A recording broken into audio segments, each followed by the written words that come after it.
तो मियोसिस की डेफिनेशन देखेंगे सबसे पहले। मियोसिस एक ऐसा प्रोसेस होता है जिसमें यूकेरियोटिक सेल्स जो है वो डिवाइड होकर 4 हैप्लॉइड सेल्स में कन्वर्ट होता है, ठीक है। जो यूकेरियोटिक सेल होगा वो क्या होगा, डिप्लॉइड होगा। डिप्लॉइड और हैप्लॉइड का क्या मतलब है ये देखते हैं हम। Diploid means the cells in which chromosomes are in the pairs, homologous pairs, while the haploid means the cells with the half number of the chromosomes, that is chromosomes are not in the form of pair. तो diploid का क्या मतलब होता है कि ऐसे sales जिनमें chromosomes pairs की फॉर्म में मौजूद हो, जोड़े की फॉर्म में मौजूद हो। तो होमोलोगस पेयर्स की फॉर्म में, होमोलोगस का मतलब होता है कि ऐसे क्रोमोसोम्स के पेयर जो कि एक ही लोकेशन पर मौजूद हो, सेम लोकेशन पर मौजूद हो, उन्हें कहते हैं homologous pairs. While the haploid, haploid का मतलब होता है ऐसे सेल्स जिसमें नंबर ऑफ क्रोमोसोम हाफ हो, ठीक है। Chromosomes are not in the form of pair, के क्रोमोसोम्स जो है वो पेयर की फॉर्म में मौजूद ना हो। हाँ जी जिशान बेटे, जिशान अली बेटे कुछ कहना है? हाँ जी जिशान, ओके अच्छा बेटे। तो यहाँ पर ये 2 डेफिनेशंस आ रही हैं, ठीक है। तो ये आपने डेफिनेशंस देखनी है। मियोसिस की डेफिनेशन है, ठीक है। इसमें आपको डिप्लॉइड का पता होना चाहिए, हैप्लॉइड का पता होना चाहिए कि ये क्या है। फिर ये देखेंगे ब्लू बॉक्स है। The word meiosis come from the Greek word meion meaning to make the smaller since it result in a reduction in the chromosome number. तो मियोसिस जो है ये एक ग्रीक वर्ड से, यूनानी ज़बान से जो है ये लिया गया है। इसका वर्ड मियोन से लिया गया है, जिसका मतलब है कि मीनिंग टू मेक स्मॉलर, कि बहुत ही छोटा बनाना। Since it result in the reduction of the chromosome number, तो इसमें क्या होगा कि क्रोमोसोम नंबर की तादाद में कमी होगी।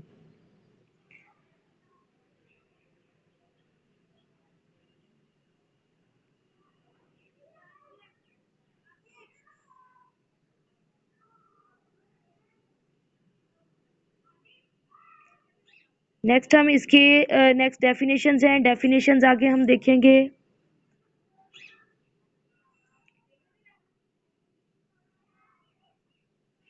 हाँ जी, नेक्स्ट है आपके पास फेजेस ऑफ मियोसिस। मियोसिस के फेजेस क्या हैं? मियोसिस को सबसे पहले डिस्कस किसने किया है, इसको डिस्कवर किसने किया है, दरियाफ्त किसने किया है? सबसे पहले जो है इसको जर्मन बायोलॉजिस्ट ऑस्कर हर्टविग ने इसको 1876 में इसको डिस्कवर किया है, ठीक है। फिर हम इसके फेजेस की तरफ आएंगे। इसके मियोसिस 1 में इसके फेजेस हैं प्रोफेज 1, मेटाफेज 1, एनाफेज 1, टेलोफेज 1, ठीक है। तो हम इसके फेजेस को डिस्कस करेंगे। सबसे पहले जो हमारा फेज है ये हम इसको डायग्रामेटिकली डिस्कस करेंगे, लेकिन हम इसको इसलिए यहाँ पर डिस्कस कर रहे हैं क्योंकि यहाँ पर डेफिनेशंस आ रही हैं, तो डेफिनेशंस यहीं से ही हम करेंगे, ठीक है। डेफिनेशंस पहले आप समझेंगे। सबसे पहले prophase 1 is the longest phase in meiosis. Meiosis का सबसे लॉन्गेस्ट फेज जो है वो प्रोफेज 1 है। During this phase chromatin condenses into the chromosome. Chromatin material जो है, जो थ्रेड लाइक मटेरियल है, वो कंडेंस होगा क्रोमोसोम में। अच्छा मैं डायग्राम से आपको ये दोबारा से दिखा दूंगी, फिलहाल आप ये डेफिनेशंस देखें। डेफिनेशन है हमारे पास साइनेप्सिस की है, टेट्राड की है, बाइवेलेंट की है, चियाज़मेटा की है, क्रॉसिंग ओवर की है। The homologous chromosome line up with each other and form the pairs by a process called the synapsis. Chromosomes जो है वो इस तरह से अरेंज होते हैं, इसको कहते हैं एक लाइन में अरेंज होते हैं, लाइन अप होते हैं क्रोमोसोम। इस प्रोसेस को क्या कहते हैं? साइनेप्सिस कहते हैं, ठीक है। नेक्स्ट है each pair of homologous chromosome is called the bivalent. मतलब 2 क्रोमोसोम को क्या कहते हैं, जो क्रोमोसोम पेयर की फॉर्म में मौजूद होते हैं उसको कहते हैं बाइवेलेंट, ठीक है। Each bivalent has 4 chromatids, so it may also be called the tetrad. और हर क्रोमोसोम जो है उसके अंदर 4 क्रोमैटिड्स होते हैं। 4 क्रोमैटिड्स किस तरह से होते हैं, लाइक ये देखेंगे आप कि ये 1 क्रोमैटिड, दूसरा हो गया, ये 3rd वन हो गया, ये 4th वन हो गया।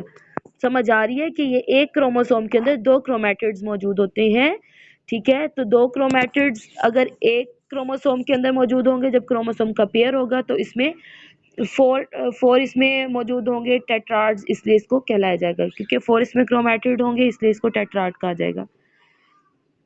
नेक्स्ट है the two non sister chromatid of homologous chromosome join each other at a certain point along their length, these point of attachment are called the chiasmata. Chiasmata किसे कहते हैं? जब दो पॉइंट्स एक दूसरे के साथ जो है वो अटैच हो तो उस पॉइंट ऑफ अटैचमेंट को क्या कहते हैं? चियाज़मेटा। यहाँ पर इन्होंने दिखाई है चियाज़मेटा ऑफ टू क्रोमैटिड्स, ठीक है। नेक्स्ट है in the next stage the non sister chromatid of homologous chromosome exchange their segment and the phenomenon is known as the crossing over. तो जब non sister chromatid, non sister का मतलब होता है अगर ये दोनों क्रोमैटिड अगर एक साथ मौजूद है तो ये सिस्टर क्रोमैटिड्स कहलाएंगे। अगर ये ऑपोजिट क्रोमोसोम्स की बात करें तो ये इनके नॉन सिस्टर क्रोमैटिड्स हैं। जब ये नॉन सिस्टर क्रोमैटिड एक दूसरे से अपने सेगमेंट लाइक क्या, सेगमेंट किस चीज की हम बात करेंगे कि जीन्स की, जीन्स अगर एक दूसरे के साथ एक्सचेंज करें, तबादला करें, मतलब कुछ जीन्स इधर आ जाएं कुछ जीन्स इधर चली जाएं, तो इस प्रोसेस को क्या कहते हैं? क्रॉसिंग ओवर, ठीक है। अब मैंने आपको ये बताना था कि प्रोफेज 1 जो है इस फेज में क्या होता है कि क्रोमैटिन जो है वो कंडेंस होता है क्रोमोसोम के अंदर। ये मैं आपको डायग्राम से दिखाती हूँ कि ये किस तरह से कंडेंस होता है।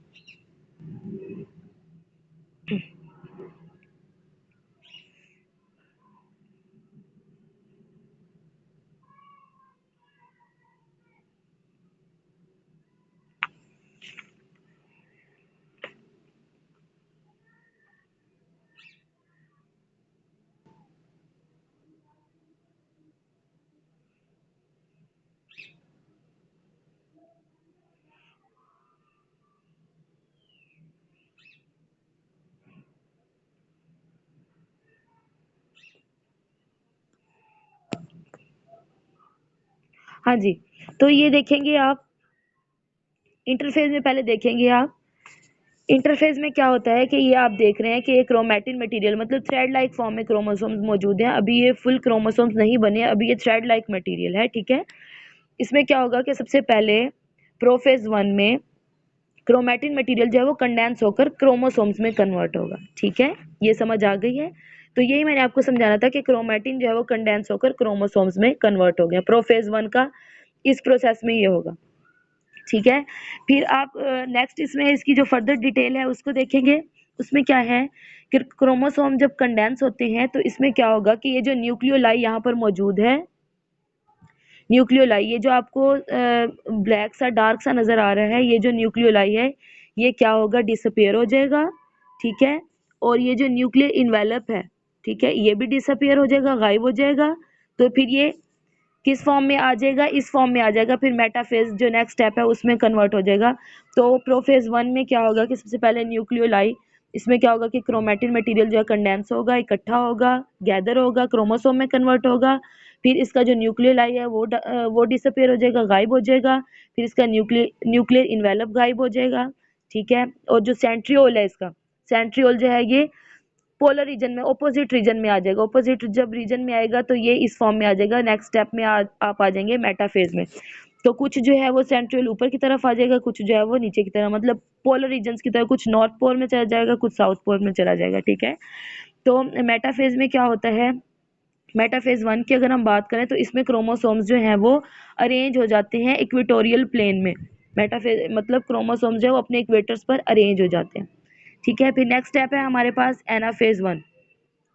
एनाफेज 1 में क्या होगा कि क्रोमोसोम्स जो हैं ये एक दूसरे से पुलिंग फोर्स अपनी जो है अप्लाई करेंगे, एक दूसरे से अलहदा हो जाएंगे। ये पहले इकट्ठे थे क्रोमोसोम्स, अब एनाफेज 1 में क्या होगा कि एक क्रोमोसोम जो है वो दूसरे क्रोमोसोम से अलहदा हो जाएगा। अब यहाँ पर एक्सचेंज क्रॉसिंग ओवर हुई हुई है, ये देखेंगे। ये क्रोमोसोम रेड कलर का था और ये जो है वो ब्लू कलर का था, ठीक है। कुछ जो इसका रीजन है ये देखिए, जहाँ पर ये एक दूसरे के साथ मिले हुए हैं यहाँ पर क्रॉसिंग ओवर हुई है, यहाँ पर भी क्रॉसिंग ओवर हुई है। क्रॉसिंग ओवर होने के बाद ये एक दूसरे से पुलिंग फोर्स अपनी अप्लाई करेंगे और ये ऑपोजिट पोल पर चले जाएंगे, ठीक है। ये एनाफेज 1 में ही होगा। टेलोफेज 1 में क्या होगा? टेलोफेज 1 में क्या होगा कि क्रोमोसोम्स जो है दोबारा से जो इंटरफेज में हुआ था, जो प्रोफेज में हुआ था कि जो न्यूक्लियोलाई है वो डिसअपियर हो गई थी, ठीक है। न्यूक्लियर इन्वेलप भी डिसअपियर हो गया था, ठीक है।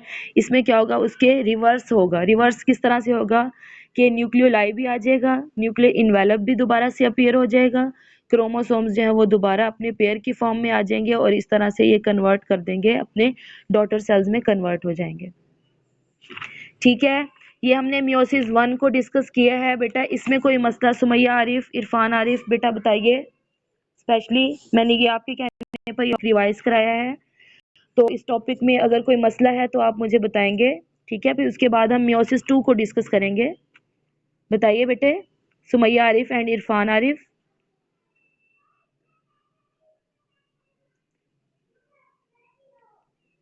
ओके, नेक्स्ट है हमारे पास